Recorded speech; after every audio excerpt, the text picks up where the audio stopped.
Notre bulle de fraîcheur s'intéresse ce matin à une plante qu'on appelle aussi Thibaume. Elle me corrigera si je me trompe. Menthe d'Inde et parfois même menthe de France. Suzy Zosieux est avec nous, donc docteur en sciences agronomiques. On va tout savoir sur les vertus du gros thym. Bonjour. Bonjour. Alors Suzy, est-ce que c'est bien donc cette plante dont on parle, le gros thym, qu'on appelle aussi Thibaume? Absolument. Absolument. Alors effectivement, on dit gros thym. Pourquoi? Parce que on peut sentir les composés aromatiques qu'on retrouve dans le thym. Et c'est pour ça qu'on l'appelle aussi gros thym. Absolument. Et en fait, cette molécule aromatique qui est caractéristique du thym, ça s'appelle le thymol. D'accord. Et c'est quand même assez extraordinaire parce que c'est deux plantes qui n'ont rien à voir en fait, parce que le thym qu'on connaît bien, c'est une plante qui ne pousse pas en fait, qui n'est pas adaptée à notre sol, à notre climat. Et pourtant elle pousse. En fait, c'est une plante qui s'est acclimatée. D'accord, qui a été importée, on va dire ça comme ça. Voilà, elle est importée et elle s'est acclimatée puisqu'elle pousse ici en Guadeloupe. Okay, mais c'est une plante qui est originaire de la Méditerranée. D'accord. Voilà.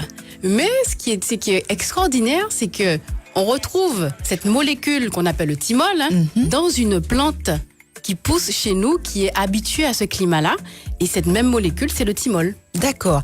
Alors, quelles sont les vertus donc de ce gros thym? Donc, on a bien compris que la saveur est vraiment excellente. Elle rappelle le thym. Oui. Il y a parfois d'autres goûts aussi. Certains disent que ça rappelle même la menthe. Quelles sont les vertus de ce gros thym? Oui, alors c'est une plante aromatique. Ça, il faut bien le comprendre. Il y a plusieurs composés aromatiques et c'est ce qui va faire, en fait, son efficacité thérapeutique. C'est grâce à ces composés aromatiques. Alors, le thymol, effectivement, c'est une plante, c'est une molécule qui est antibactérienne. Donc, elle est reconnue dans les affections respiratoires. On va donc utiliser le gros thym en infusion pour traiter les affections respiratoires. Donc, c'est assez large quand je dis affections respiratoires. On va parler d'asthme également. Donc, des infusions de gros thym pour traiter l'asthme et tout type d'affections respiratoires. Donc, ça passe du rhume au bronchite, voilà. Donc, c'est assez large. Quand on parle d'infusion, il y a quand même un dosage à respecter. Donc, c'est 35 grammes de feuilles fraîches dans 1 litre. D'accord, 35 grammes, on l'évalue comment? C'est la cuillère à soupe, c'est la petite poignée? Alors non, parce que c'est des plantes fraîches. Donc il faut juste peser. D'accord, donc on prend sa petite balance et on pèse. Le gros thym a plusieurs calibres de feuilles. Il y a des petites feuilles, il y a de très grandes feuilles. Donc ça va vite, ça va très très vite. Donc mieux vaut peser pour s'assurer. Voilà, 3 grandes feuilles dans 1 litre, c'est amplement suffisant. Voilà. Donc c'est une plante médicinale aromatique. Ce qui est intéressant également dans cette plante, c'est qu'on va retrouver une autre molécule. On l'appelle la verbénone. Alors, verbénone. Et c'est vraiment un composé aromatique qui est extraordinaire parce qu'il y a ce composé aromatique va agir sur la circulation.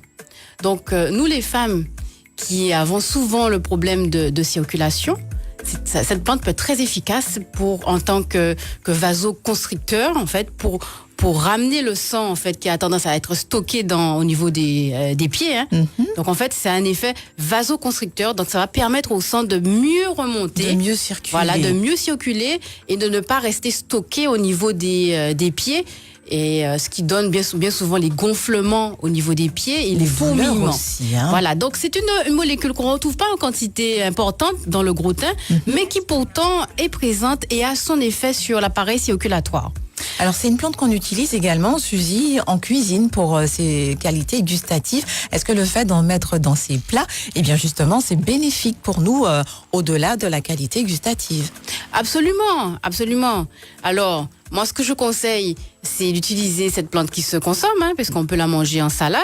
On peut l'utiliser pour assaisonner son poisson, assaisonner sa viande.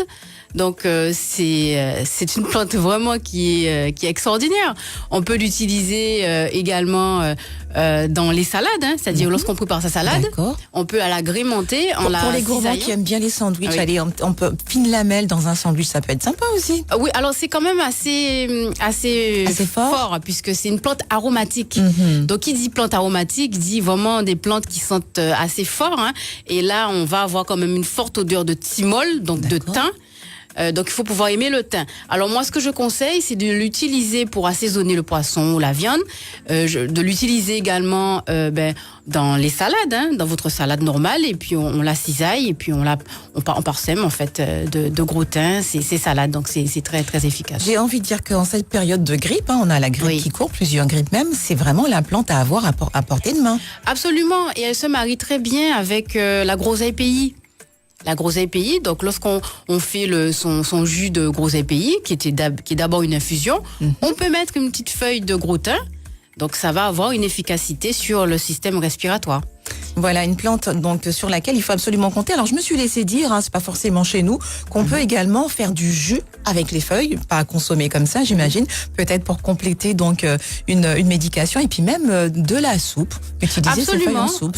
On peut l'utiliser. Alors on fera pas essentiellement une soupe avec, ni un jus avec 100% de feuilles, mais on va pouvoir agrémenter un jus qu'on aime bien. Ça peut être un jus d'ananas. On va pouvoir mixer une feuille de gros thym. C'est possible.